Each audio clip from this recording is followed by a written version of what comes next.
qui veut tout savoir, oh, est de retour. La bouche qui reste pas tranquille vient d'arriver.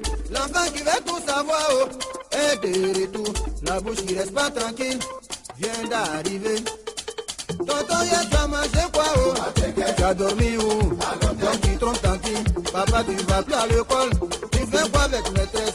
Quand tu parles pas français, oh, tu fais quoi en France? On a dit de ne pas en parler. Oh, il faut qu'on en parle. Sinon, nous, on fait quoi là? Francky Lagova, Deno Bidou. Tu vas! Toutes les questions, oh, mais toutes les réponses sont pas bonnes. Toutes les questions, oh, mais toutes les réponses sont pas bonnes. Moi, goût de faire, vraiment aujourd'hui, je vais vous parler un peu des raquettes. Des raquettes. Comme c'est comme ça, hein, chaque fois on se retrouve et puis on parle un peu des problèmes qui se passent en Côte d'Ivoire et puis en Afrique en général. Je vais vous parler des raquettes. Et quel genre de raquettes? Les raquettes des policiers, des douaniers, des gendarmes, en fait, des corps, des militaires, en fait, de nos corps habillés.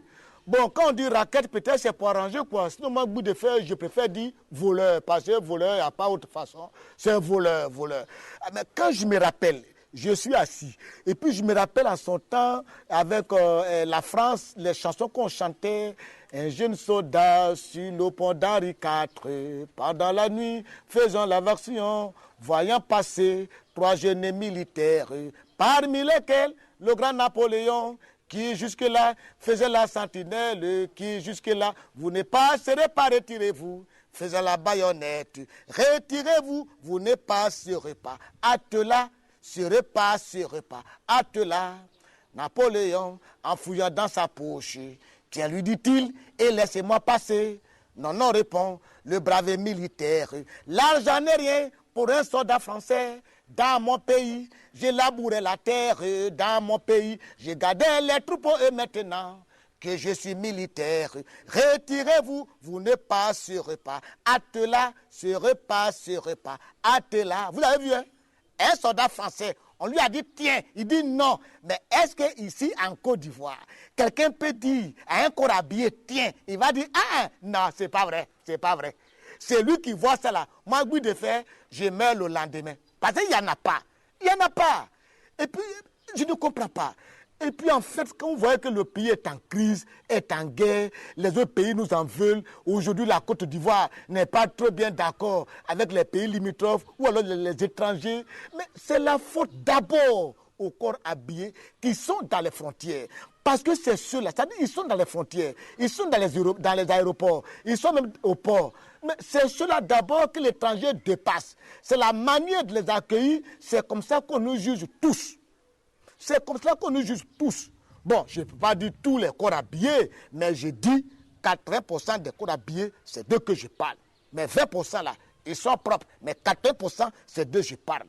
C'est-à-dire que tu ne peux pas faire un pas. C'est-à-dire que tu vas montrer tous tes papiers, on va toujours te demander de l'argent, de payer quelque chose.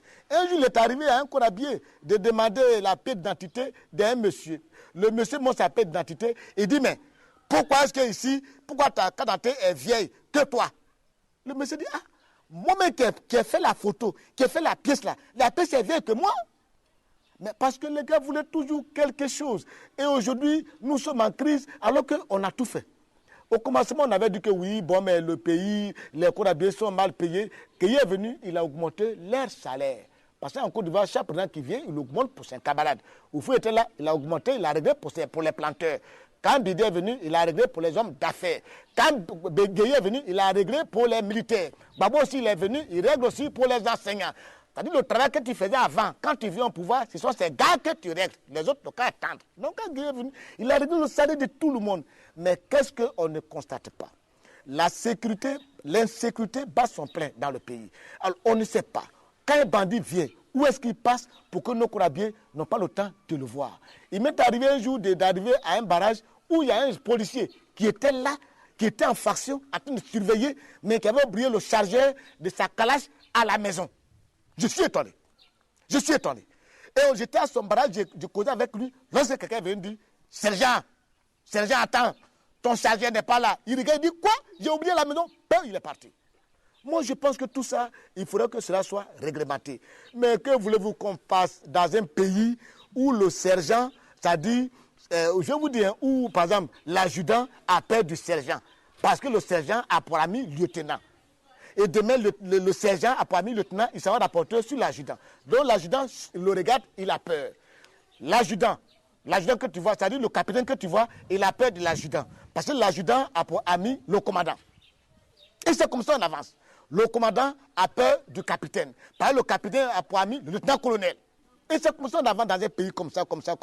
D'où, c'est-à-dire, rien n'est hiérarchisé. Et on sent un désordre. Et les gens ne sont plus en sécurité. Or, en toute sincérité, là où il y a un corps habillé, c'est là le peuple doit passer pour aller vaguer à ses occupations. Mais ici en Afrique, où il y a des militaires, c'est là où on a peur de passer.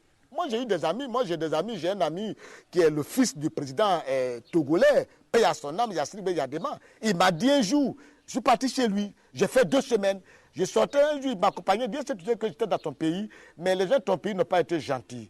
J'ai dit, pourquoi? Il dit, mais je suis venu à l'aéroport, je suis sorti pour acheter quelque chose parce que l'avion a fait escale. Quand je devais repartir, ils m'ont bloqué. J'ai monté tous mes papiers, ils ont dit rien du tout. Et que ou je paye ou je ne paye pas. Il a fallu que j'écris sur eux pour leur dire, je suis le fils du président du Togo, et puis ils m'ont laissé passer. Mais où allons-nous? Où allons-nous? Avec ça, où allons-nous? Le racket devient tellement général que si on y prend garde, c'est très dangereux. Aujourd'hui, on parle de l'économie du pays qui ne bouge pas. Mais cela aussi est dû à nos forces de l'ordre. À nos forces de l'ordre. Moi, je remercie beaucoup souvent des initiatives prises par le général Philippe Mangou, qui a pris des initiatives afin de réduire les barrages. Mais quand il réduit les barrages, les gens s'énervent. Oui, on va réduire les barrages parce que bon, en Côte d'Ivoire, il y a des petits trucs, on dit quoi. Bon, si tu as réduit les barrages, les anciens vont passer, ils vont passer. Bon, si on dit les anciens vont passer, Koudou aussi la peur, il va dire, mettez encore les barrages. Sinon, il n'a pas envie de mettre, mais ils vont faire comment? On dit anciens va passer, on les remet encore. Regardez le monsieur Ange Kessi. Ange Kessi. Moi, il y a quelque chose qui est arrivé à Ange Kessi, c'était à Cocody. Il passait à un barrage et il y a un policier qui a sifflé. Le policier n'avait pas le temps, il dit free. Allez, tes pièces passent là-bas. Parce qu'à un barrage, il y a toujours quelqu'un qui a assis à une table. Le policier n'a pas eu le temps de voir qui était dans la voiture. Il dit free, passe là-bas. Allez, passe. C'est l'adjudant qui était assis qui a vu l'Ange Kessi. Il faisait signe à son petit. Il dit petit, regarde ici, c'est garant, c'est gâté sur ses épaules. L'enfant ne comprend pas. Il dit allez, passez là-bas. Passez là-bas. Le vieux, il fait ça. Le vieux dit, hé, regarde. Bon, l'enfant, il dit, oh, pardon là. C'est là le vieux a dit, petit, c'est le procureur militaire. Quand l'enfant a vu ça, il a fait un grabou, tête baissée comme ça. Il a regardé jusqu'à, il dit, méfiez-vous. Il dit, patron, j'ai compris. Pardon, j'ai compris. Mais c'est grave. J'ai vu encore un jour à Zonien. À ce temps, il y a un ministre qui est ici, qui était là, qui était encore préfet quelque part. Il y a un jeune homme qui était de garde. Il y a un colonel qui est arrivé à son bureau vers les 1h du matin. Mais il fallait qu'il aille se signaler, c'est un colonel de la région. Il arrive dans la région et va chez le jeune homme pour dire, bon, je suis dans la région. Hein. Il va, le jeune homme n'est pas là. Il dit, mais il n'est pas au comptoir. Il dit, mais où il est? Il n'est pas à son poste. Il dit, mais qui est là? Le jeune homme était de la chambre. Il dit, c'est quoi ça? Il dit, mais je suis là. Il dit, moi, mettez-vous les Yacouba, vous aimez trop fatiguer les gens. Viens ici. Le monsieur dit, mais je ne peux pas venir, monsieur l'agent venait. Quand il est sorti, il a vu le colonel. Le colonel dont je parle connaît son nom. Prince Bill, qui est mon ami, connaît son nom. Quand il a vu, il avait attaché pagne à une petite fille qui était au poste là-bas. Ils étaient en train de régler quelque chose. La nuit à 1h du matin, je ne sais pas si c'est prêt, il pose avec un pagne. C'est-à-dire, il n'y a pas de treillis, il y a un garde de gendarmerie, et puis il y a pagne qui l'a attaché. Il a attaché pagne. Quand il a vu, il a crié au secours. Mais à cette allure, où allons-nous? Où allons-nous? Regardez aujourd'hui la douane. La douane ivoirienne peut bien faire des recettes. Hein. Moi, je me rappelle, on a fait toujours. Mais il y a les douaniers aujourd'hui qui ne sont pas contents parce que le système est informatisé. Mais pourquoi? Le jour où on dit que les policiers ne travaillent pas, ils sont fâchés. Quelqu'un te dit qu'il ne faut pas travailler, il va te payer. Ça t'énerve pourquoi? On dit qu'il ne faut pas aller sur la route, on va réduire les barrages, rester au bureau, rester au poste. Les gendarmes, rester en caserne, les policiers, rester au commissariat. Ils sont fâchés. Mais vous fâchez pourquoi? Ne travaillez pas, l'État va vous payer, ça vous aide encore. C'est vilain ça.